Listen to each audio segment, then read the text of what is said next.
So hi, everybody. Welcome to our session. I'm Ning Tan, and I'm a program manager at Microsoft. And this is my colleague, Tommy.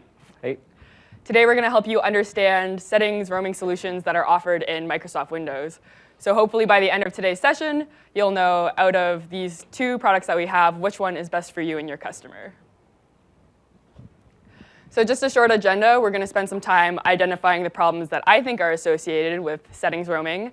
We're going to take a look at enterprise state roaming, which is the cloud-based settings roaming solution. We'll take a look at UEV, or user experience virtualization, which is the on-premise solution. We'll also address what to do if you're in a hybrid environment where you have on-premise and you're interested in using cloud storage. And finally, we'll hopefully have some time for Q&A at the end, so please save your questions until the end, and you can use the mics in the middle of the aisle. So this first problem that I think I have and many of your users have is that I'm really interested in technology and embracing this whole idea of a cloud-first, mobile-first world.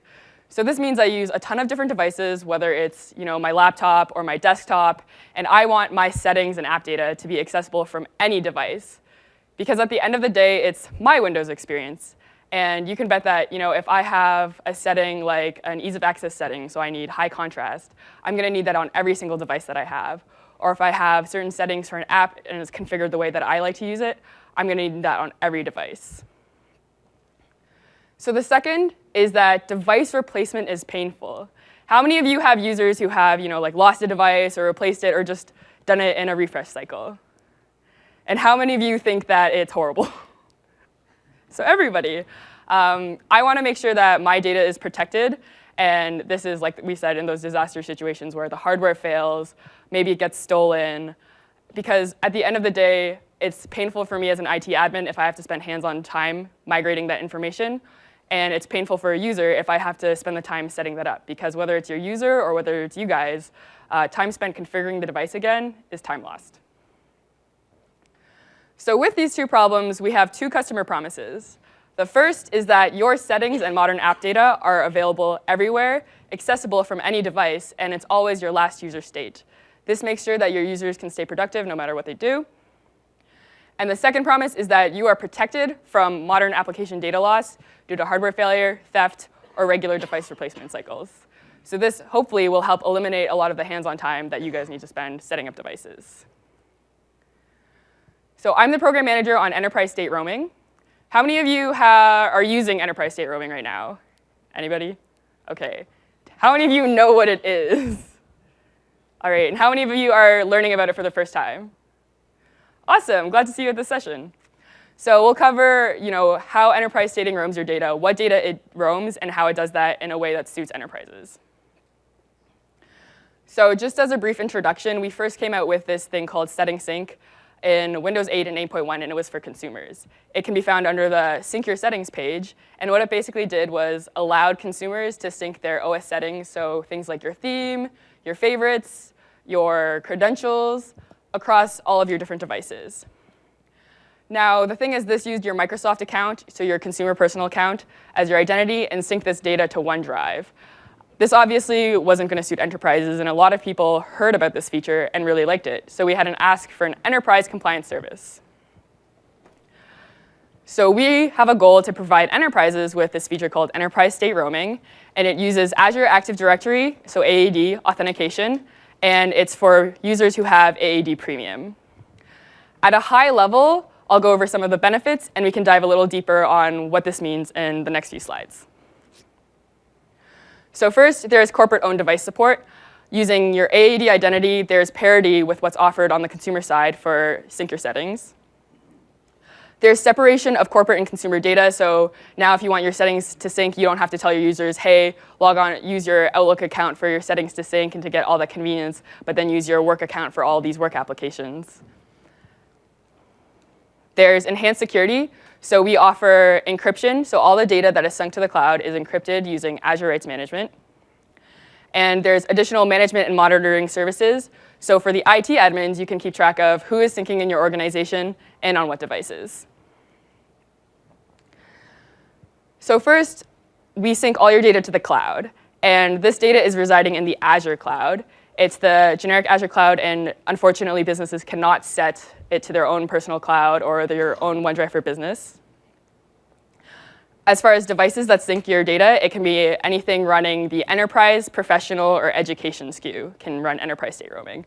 So that could be your laptops, your tablets, desktop. If you use any virtual desktop infrastructure, as long as you're running a client SKU VM, it should work fine. And as for what is sunk, that's your UWP app roaming. So that's your anything you can get from the Windows Store or the Windows Store for Business. And your OS settings, so that's this list here. It's your personalization, accessibility, language settings, browser settings. If there's a setting that you see that doesn't sync and you think it's really important to your business, we definitely want that kind of feedback from you. So you can feel free to approach us after or leave us a note, or when you provide feedback for this session, include that. So identity is a huge part of roaming, and as well as how we make sure your corporate and consumer data stay separate. So your OS settings will always roam with the account you use to log onto your device, and we call this your primary identity. So on my computer at home, I use my Microsoft account, and so my wallpaper there roams to OneDrive. At work, I've got my work device, and I log in with my AAD, and all that data goes to Azure. Applications is where it gets a little more confusing. So whatever identity you use to download the application has to match your primary account for it to sync. So this means that if I have a work device, I need to use my Windows Store for Business with my AAD to download that app. And then if that app has roaming data, that's when it will go to the cloud. So this is how we make sure that you're not getting an app from the Windows Store and it's like a game, or it's your personal data that's roaming to Azure. So we'll go through a short example because this can get a little confusing. Let's say I've got my work-owned device, and I'm signing in with my AAD. And then I go to the Windows Store for Business, and I get a business app. So only business modern apps are on my device. I can expect all that data to sync to the Azure cloud. Now I want to use my device on my commute. So maybe there's like a game I really like to play, or there's like some video streaming app, or my e-reader. And I add my MSA as a secondary account, but this is still my work device. And then I go to the regular Windows Store and use my Microsoft account to acquire a consumer app. In this case, then only the line of business app will have roaming, and the app that I used my Microsoft account to acquire and download that app from the regular Windows Store will not experience any roaming. One of the features that I mentioned earlier that we have is enhanced security. So all of your data that syncs is encrypted, and this is encrypted using Azure Rights Management Service, Azure RMS, before leaving a device. For those of you who do not have an Azure RMS subscription, you don't need one. We have a special free SKU that works for enterprise state roaming. And for enterprises that do have a subscription, you can then bring your own key, and enterprise state roaming should automatically detect that you have that subscription. So in the case if you want to cancel your subscription, or maybe you're in the trial phase and you want to purchase it, we can detect those key changes, and you don't have to configure the setup that way. Another question that's often a concern for our customers that are often in Europe is where the data is located. So enterprise state roaming data is supported and hosted in all of the Azure regions, and this is the region that best aligns with your tenant when you first set it up. So there are 3 major regions: North America, Asia Pacific, and EMEA, which is Europe, Middle East, and Africa. So if you're a country like France or Zambia in the EMEA region, you'll have your data synced to Azure data centers across that region. If you are a country with data sovereignty laws, like Germany, we just recently have this data center in Azure that's just in Germany, and your data will stay within that country. So now we have a short demo of setting up ESR. We will look at kind of what it looks like from the IT admin perspective, how you set that up, and then what it looks like from the end user when you are replacing a device, and what it looks like when you're using multiple devices that you're syncing across, and then what it looks like to an IT admin to see all those devices. So this is a pre-recorded video demo because unfortunately one of them is setting up the Windows device, and I didn't want to make you sit through that. So we can hopefully show you this experience, and you'll all want to use it after.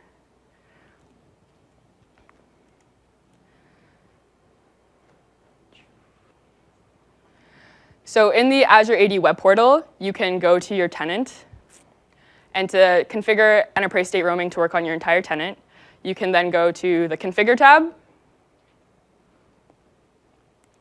where you can scroll down to the Devices section, and it's under the setting called Users May Sync Settings and Enterprise App Data. So it's super easy. All you have to do to turn it on is just select all your users or selected users if you have a security group.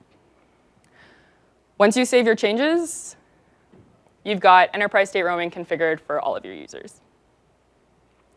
So now let's say that this is my personal machine. I've got a custom wallpaper. I have my taskbar positioned to the side of the screen. And I also have some Internet Explorer favorites, as well as some Edge favorites, and my Edge reading list. So please note that Edge is a modern app in this case. I get a new device, and I want to set it up, so I'm a user, and I go through Ubi. I join Azure AD, and I sign in with my work account. So this part is sped up a little bit, but as my device sets up, enterprise state roaming will sync your OS state and your user's data down to the device. So you can see already that I've got my wallpaper, my taskbar starts to load up my default apps, and it's to the side. I can open up Internet Explorer where I can see my favorites again. And I can also open up Edge, where I will see my reading list and my favorites as well. So now we're going to go through if I have multiple devices, I want to make some changes on one and have them propagate to the other. So I can go into changing my theme, for example. And I'll select this really nice flowers theme. I can also move the taskbar position, and in a few seconds, the changes should propagate to my second machine. And there it goes. So that was a real-time demo there. Now back on the IT admin, I've set up all these new devices. I can click on the specific user that was going through this, and then under Devices, I can select View Devices Syncing Settings and Enterprise App Data.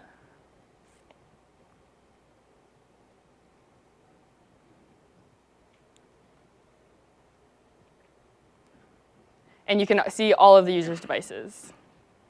So a lot of those scenarios might be, if I'm replacing my device, it can be really helpful.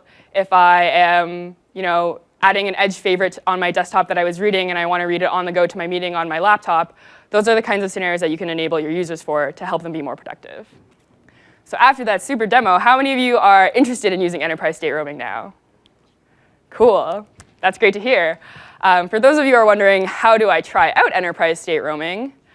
There are a couple basic requirements. So first is that all your users have to be assigned an Azure Active Directory Premium license. The second requirement is that you have to be running Windows 10. So enterprise state roaming is first available in 15.11, so that's last year's November update. And so you have to be on build 10.586 or later. It still works in the anniversary update today, so if you're on 16.07, you can definitely use it. How many of you are using Windows 10? Great, so all of you can use enterprise state roaming. Finally, the last requirement is your devices have to be Azure AD joined, or if you're using domain joined, but domain joined devices and your devices are connected to Azure AD or have automatic registration to Azure AD, then you can have enterprise state roaming as well. As for the rest of the steps, you can have your IT admin go to the portal like I just showed you, and you can configure users for enterprise state roaming. And any additional policies can be applied with group policy or MDM if there's a certain group of settings that maybe you don't want to roam. Like maybe you're not comfortable with having your passwords or credentials stored in the cloud. That can be disabled. So enterprise state roaming is the solution for enterprises adopting the cloud. And now I will let Tommy handle user experience virtualization for those of you who are using on-premise. Thanks, Ning. So that was pretty cool. We saw roaming setting solutions used in the cloud. But what if you as a customer are not ready on a full cloud deployment? So that's where user experience virtualization comes in, also known as UEV. And it's a product that's actually been around for a while. So just quick show of hands, who's heard of UEV? And who's currently using UEV? OK, that's great. So for the folks who haven't really heard about UEV, we'll go over a quick overview of what it is, and then we'll talk further about how to use it and moving forward. So UEV enables users to sync their settings and applications. So this is like wallpapers, colors, themes, and additionally, it also allows users to be able to sync Win32 app settings across their Windows machines in an on-premise environment. So if you look at ESR, you can see that there are some overlapping settings that are being synced between the two, and the main gap here is UEV will allow you to sync Win32 apps. So typical user scenarios for this include VDI environments where you're using multiple accounts on one machine, or if your company is a call center and you're using thin clients and people are just logging in to do typical desktop work. Additionally, it's also for users who are mobile who use multiple devices, including desktops and laptops. So in terms of the customer value, there are two that we want to talk about. The first one is UEV is entirely on-premise, and it relies on a local network share. So this means there's no server component. It's completely lightweight, and customers are able to manage and own their data. This is especially useful for customers in strict data-enforced countries, such as those in the EU, or if you're working in banking and finance or government entities. The other value is UEV enables Win32 app settings roaming, and over 80% of applications used by enterprise customers are currently Win32 applications. So with the granular control that UEV provides, you'll be able to take an application that, say, a line of business application that your developer might have developed years ago, and he's no longer with the company, and still be able to roam those app settings. And I'll show you that in a little bit. So a quick overview of the UEV solution and how it works. So first, on the local machine, there is the app monitoring. And what happens here is we use templates, application templates to track your desktop apps, as well as any modern apps that are using the settings roaming API. And then the next step is it looks at the registry and the local files. And anytime there are changes to the local user, it would be able to trigger the sync controller to send this information to a local network share. So what happens is it'll notice, hey, your user has changed your application settings, and it compares the current settings to the settings that are located on the local network share, and whatever is most recent will be uploaded and downloaded to the devices across the infrastructure when the user logs in. So as I noted before, it's an SMB share on the network. There's no server components, and it's completely lightweight and meant to be really fast to set up and use. So for Windows 10 Anniversary Update, also known as 1607, we've focused on improving the IT admin experience for deploying this solution, as well as being able to manage it. So the first two pillars, we really focus on making sure that it's easy to deploy, as well as providing different management capabilities, and then also making sure that licensing and making sure that folks who are using it currently are able to migrate to Windows 10 Anniversary Update and still be able to retain and save their configurations. So talking more in depth about the licensing piece. So previously, UEV was shipped with MDOP, which is the Microsoft Desktop Optimization Pack, as an external set of installers. So a few different components here. There was the agent UI and the service piece that you can install on the IT user's machines, the client piece. And then there was a template generator part, which would be used to customize any app settings that you would use later on. And then this required an MDOP attachment to your software assurance license to get the installers. But now, with the Windows 10 Anniversary Update and beyond, UEV is actually shipped as a Windows component in the Windows Enterprise SKU. So what this means is if your users have the Enterprise SKU, you can enable UEV using PowerShell or group policy. And then just a note here that the agent UI has actually been removed, and we want this to be a completely focused IT admin experience. So the UEV template generator, which allows you to customize app settings roaming for different apps that are not shipped inbox, you can get this through the Hardware Download Center. And it's available for download now. You can actually go there and access it as a part of the Windows Assessment and Deployment Toolkit.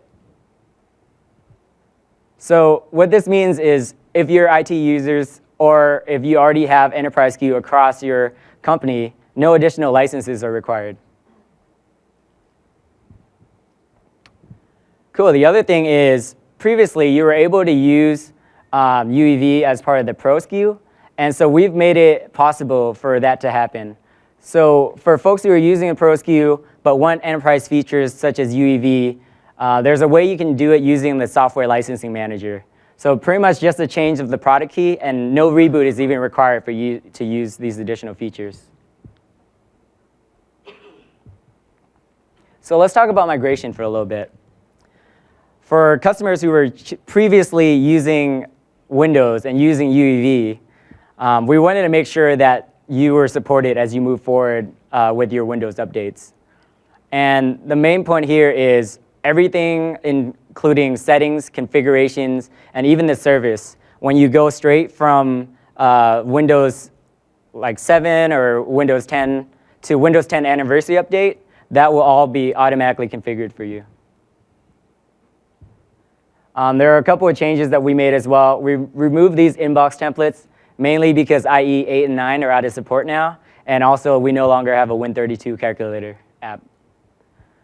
And then we've added inbox support for Office 2016. So here's a quick overview of some of the new PowerShell commands that you can use to deploy UEV. And the top 3 are new, and then the bottom 2 are just for completeness sake. So pretty much the first command, enable UEV, allows you to turn on the Windows component. The second command, disable UEV, allows you to turn that off should you no longer require the service. And then thirdly, get UEV status allows you to know whether the UEV is on or off and whether you need a reboot as well. And then in order to configure, you can use set UEV configuration or use group policy.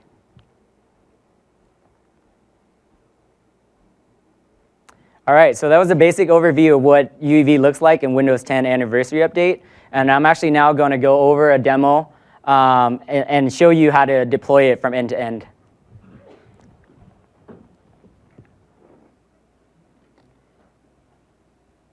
So as a high level of what we're going to see, pretty much I'm going to show you how to use the template generator to create a custom Win32 app settings template, and then be able to create a SMB network share for all that information to be stored, and then set up and enable the UEV service on a client machine, and then we'll show you how it works in terms of enabling the service and restarting it.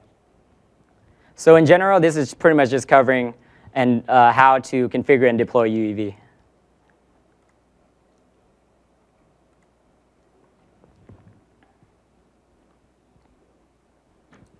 So here we have the template generator that you can download from the Hardware Download Center, and as a part of the Windows Assessment and Deployment Toolkit, as I mentioned before.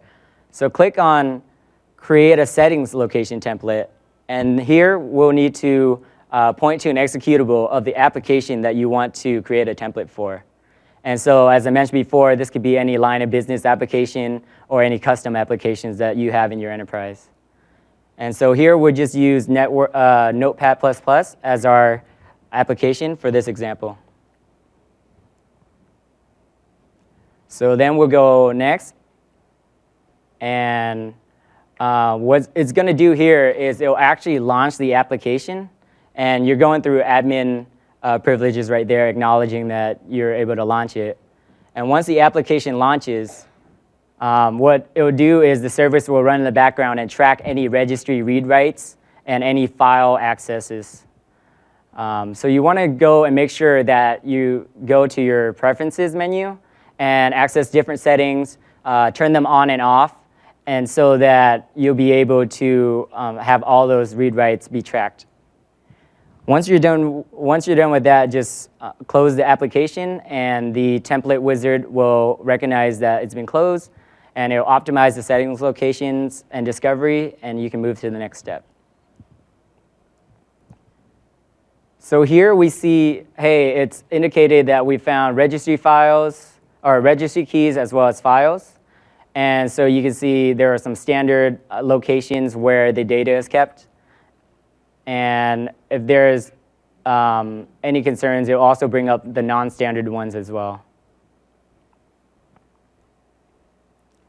So we don't have any concerns here, and we'll just move on to the next step where we'll be able to set the properties of the template file. You can change the name as well as the version that is targeting, and we don't have anything to change here, so we'll just click Create and save it locally.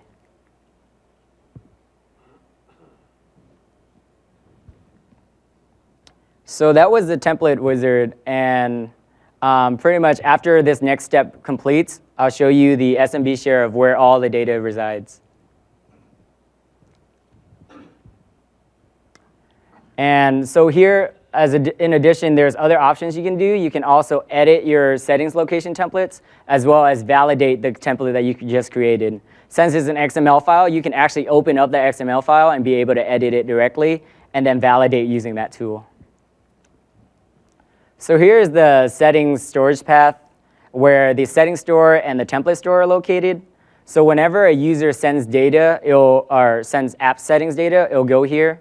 And then the template store is where the templates and XML files reside so that it defines the applications that get roamed. So we're just going to copy Notepad++, the XML file that we just created, over.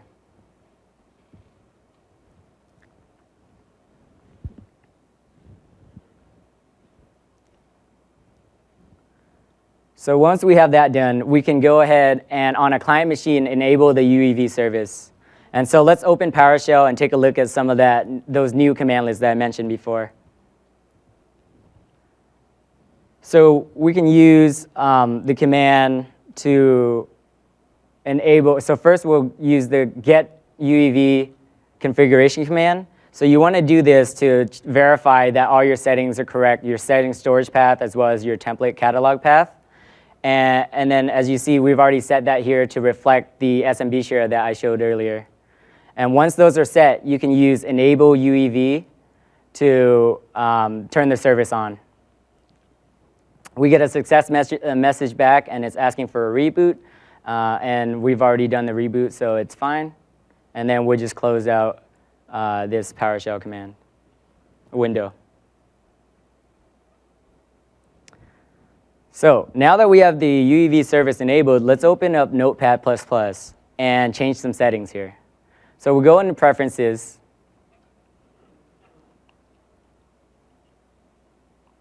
So we'll go into Preferences, and then what we'll do is we'll unhide the icons and make them larger. Once we close the application, the sync controller will recognize that there's been a change in the application and sync it to the SMB share, that local network share that I mentioned previously. And I'm going to open a VM here where I've set up the service to be running as well. And I'm going to be logging in with the same domain joined account. So I'll open Notepad++ here.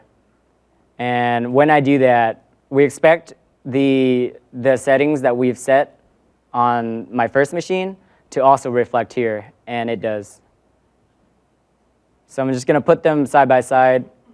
And we can see that both Notepad++'s have the initial setting that we set.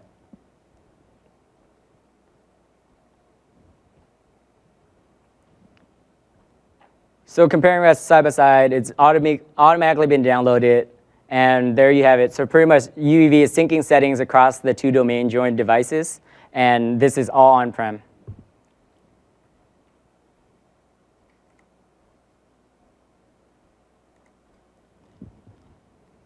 Cool, so that was the demo. What'd you guys think? All right, so next we'll talk a little bit about the hybrid environment. There are some folks who might be slowly transitioning to the cloud, and a good way to do it is to have both on-prem and cloud resources for certain different types of files and settings.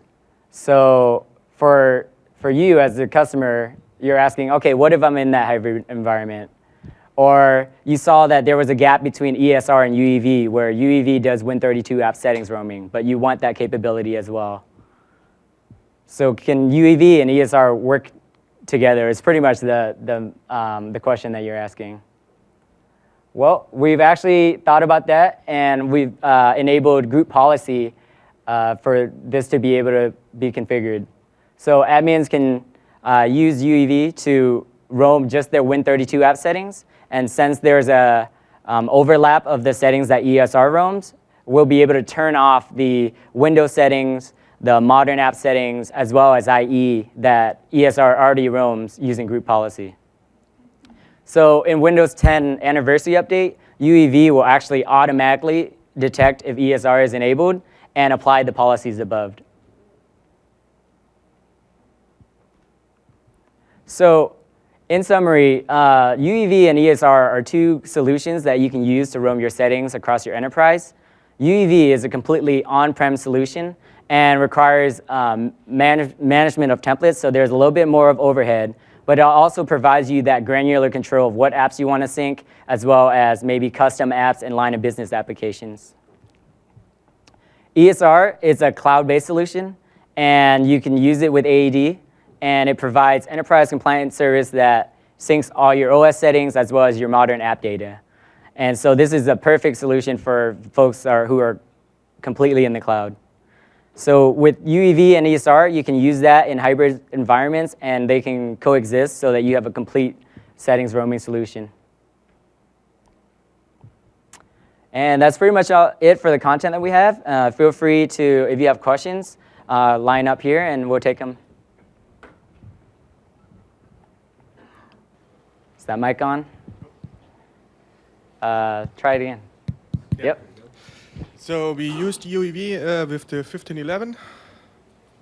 Yeah, and it was working everything was fine. Then we migrated to 1607, and we have the problem Windows settings are not roaming anymore. Windows settings are not roaming anymore. Are you in on-prem environment? Are you in Completely cloud? on-prem, no Completely cloud. on-prem. Okay. Yeah. So what you want to do? So the question was, you were using it in 1511 UEV, and it was working just fine. And now that you've migrated to 1607, Windows settings are not roaming anymore. Yes. So Like desktop would this would be background. desktop background and taskbar settings. Yeah. So the first thing you want to check is for those group policies that I mentioned. You want to we make did. sure those are turned off or on depending on the policy. So you check that. The other thing is you also want to make sure that the account. So are you using domain join accounts? Yeah. Okay. Do you have MSA signed in? Because that can also affect it. If you have MSA signed in, then UEV will turn off Windows settings roaming. MSA? Yeah, Microsoft account. No, So- no. okay. Everything on-prem. Oh, okay. So what we did then, we took the built-in templates, moved them in the custom template folder, and activated the group policy saying Yep. override Microsoft templates, and then it worked. Yes.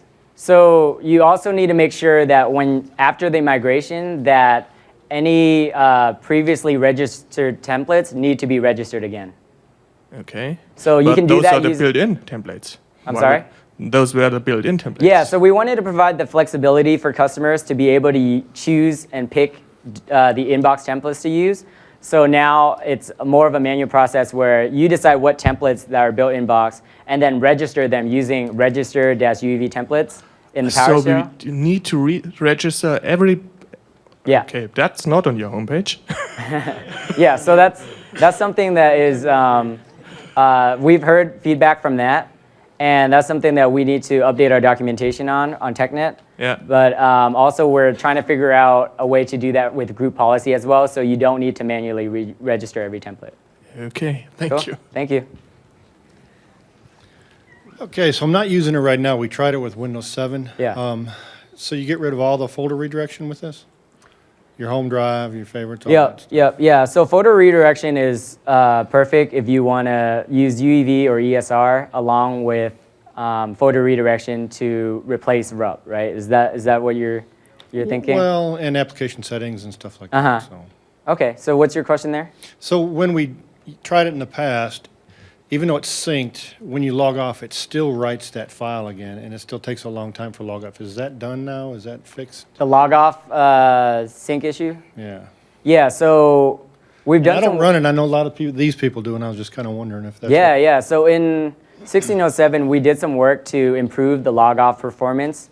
What we've done is we've removed some of the template checking, and we've improved the sync engine, so that now you should no longer run into that network latency log off issue. If you do, we'd love to hear about it. Just send feedback my way. You can do it after the session, or. Any questions about it? Okay, thank you. Yep. How well does UEV play with AppV settings? UEV, so UNV and AppV, we're actually in the same team, so we're trying to figure out a way to make sure that those settings work as well. But in terms of, if you look at an AppV package, it's just a virtualized package that does exactly the same thing as a regular desktop package. So those settings, for UEV, it doesn't care what kind of application it is. As long as you have registry locations or files, we'll roam it. Okay, and that even includes the local app data settings? Yes, sir. Good to know, thanks. You got to include it in your template, though. Hi, how you doing? Good, how are you? Good. With UEV, instead of doing a share for your settings, can we use OneDrive? Yes. So there's a way you can configure your sync provider method, and you just set it to external, and then OneDrive is one of those options that you can use. Okay. Now, is there user has access to OneDrive? So, is it locked? Will they be able to see these files, the settings, the XML files? What if they Yeah. delete them? So there is a folder that is available on that OneDrive. I'm trying to remember whether it's invisible or not to the user, but I know for sure they can't edit it. Okay. Yeah, so it's there, but it might be invisible, or just your user won't be able to access it. Okay. One more. With Office, Yep. does this sync signature files Yes, it does. and So templates? in the inbox templates, there is a section for signatures, and it should sync that. If you're having issues with that, definitely work with your TAM, and they'll bring it up to us as well. One more. What's the experience going from a Windows 7 to a Windows 10 computer with UEV? Windows 7 to Windows 10. Yeah, so So going back and forth between machines. oh, so syncing between those two Yeah. things. If the application version is the same on those OSs, then the settings should be the same, right? So we don't sync like Office 2013 on Windows 7 and Office 2013 on Windows 10, or Office 2016. But if you have Office 2016 on Windows 10 and you have Office 2016 on Windows 7, they should still sync those settings. Okay, but 13 to 16 settings. Right, right. Because they're completely different Okay. versions, and registry locations might be different. Great, thank you. Cool, yeah. Hey there. Hey, So we've got a large non-persistent VDI environment in our company. Yeah. Would this be a solution to retain settings between the different VMs that people are jumping around on? yeah, yeah. So every setting is tied to the user account. Okay. So in your situation with the non-persistent VDI, the account, when you log in, UEV service would just recognize that and then download the settings from the local SMB share. Okay. Cool. Cool. Thank you. Thank you. Wanted to follow up on the previous question. Yeah. So we're running a hybrid Windows 7 and Windows 10 environment, not necessarily on the settings side, but on the deployment side. Is there anything to watch out for? On the deployment side, Is it different group policy templates, or is it? Okay. okay, yeah. So if you're using Windows 7 and Windows 10, there are some newer group policies that you would use with the Windows 10 version that you wouldn't use with Windows 7. Okay. Is that your question? That's my question. Cool. Thanks. Thank you. How you doing today? Good. How are you? Good, thanks. Two questions, two separate ones. So it looks like it's per app basis, so you have to run the configurator for each application that you're trying to do this for. Is there something via PowerShell that you can do to kind of do in bulk? Do in bulk, like configuring these apps? Yeah. It is per app, and it's because each application has different registry keys that are tied to that particular app. And that's why you have to create a template for each app that you want to use that are not already available in Inbox. And the Inbox ones, the big ones, are Office and the Windows settings. Okay. And then the second one is I use Absence in our environment. And Absence kind of gives me that when it's very granular. Yeah. You're able to base things off conditions and stuff like Right, that. Is right. that something that we can do? Because I work for a media company where certain seats they can sit in, they want their settings to roam, but then Yeah. they'll go to a different machine and it's like, hey, I don't want my stuff to roam there because it's kind of quick login and log off type stuff. Right, right. So UEV was designed to be really lightweight, and AppSense does a lot more than UEV does. Okay. So it's more about the entire user state, right? So UEV is very focused on app settings, and so there, when people or when customers come to me and ask, "Hey, can I get a white paper or a comparison between AppSense and UEV?" It's not the same thing, so there's no direct comparison. Okay, cool. Thanks. Yeah. Hi. Hi. Question, when we upgrade from Windows 7 or migrate from Windows 7 to Windows 10 and do not use UAV today, do you recommend rolling this out prior to, basically take the advantages of taking the settings with you, at least for the apps that stay in the same version? Yeah, so if you're not using UEV today, I would recommend upgrading first and then enabling the service and configuring it So afterwards. going from 7 to 10 and then... And then enabling because then it's already built in box. If you're not using it right now, you would actually have to get those installers, install it on Windows 7, configure everything, and then do the upgrade. Oh, because it does not capture the settings practically prior to installing... So you want to save the Windows 7 settings and then retain that, or? So it wasn't clear to me that, let's say, I guess you need to install UAV first, and then from there on it saves your settings. Is Yes. that right? So not what basically was what was there, Right, right. I see. Okay. Yeah, so if you want your Windows 7 settings or whatever is possible to retain, then yes, install UEV, change a bunch of settings, or make sure it's synced, and then do the upgrade. I see. Okay. Okay. Cool. Thank you. How do you guys Hi. deal with 32 and 64-bit apps? So we do have a 32-bit version of Windows 10 that we Yeah. have deployed in VDI. Why? I don't know. But the apps are common across the 64 platform and the 32-bit Right. platform. Right. So do you have to profile it in both places? Yeah. So it depends on the application, right? So if the application developer said, "Hey, for my Win32 and my 64-bit applications, let's have them in the same registry locations," Right. then you only need one template. But But if if they're it's- in completely different registry templates or registry locations, you need two templates, and you need to go through that process twice. Okay, But but- if you go through that process twice and you review the template files, and they look exactly the same, then you only need one. Okay, and the UAV engine will pick up the right template then? It'll know whether it's 32 or 64? Yeah, yeah. Okay. All right, thanks. Hi.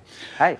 Okay, large fleet of Win7 machines. We're not using UAV. We do not have any sort of sync settings enabled right now. Just a really plain environment. All AD domain joined. Moving to a Win10 environment, if we just wanted to enable ESR and change the AAD settings to enable the sync settings, is there any risk to the legacy Win7 machines that are local AD domain joined? Is there any risk to turning on the AAD setting without having the full AAD enrollments? Yeah, so when you turn on enterprise state roaming, it will only work, and your settings will only roam for those that are on the actual like Windows 10. So your Windows 7 Yes. machines will not have their settings synced. And there's nothing bad that will happen to them. There's nothing bad that will happen. Okay. Unless there is, in which case you should let me know and we can fix that. Yeah. For sure. We're having an internal debate over this right now. So thank you. You just answered my question. For the Win32, Yeah. are there any repositories to get templates from for non-Microsoft applications like Notepad++? Yeah. So we do have a TechNet gallery, and it's kind of community driven. Folks can upload templates there and make those available for others to download.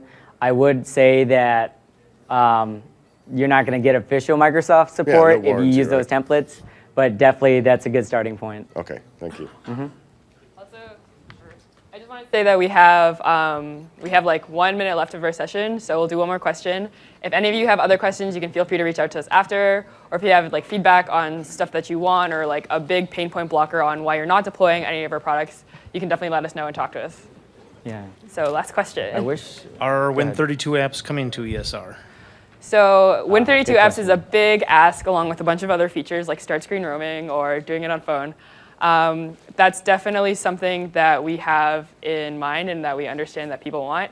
And we are hopefully going to look at a way where if you have UEV and you have templates there and you already know how to use it, we can get them to work fluidly together and play nice. But I can't comment on when that's going to happen. There's my email address in case you guys have more questions or want to send feedback on UEV. Feel free to just put it down and send it to me. And this is Cool. Thank you, guys.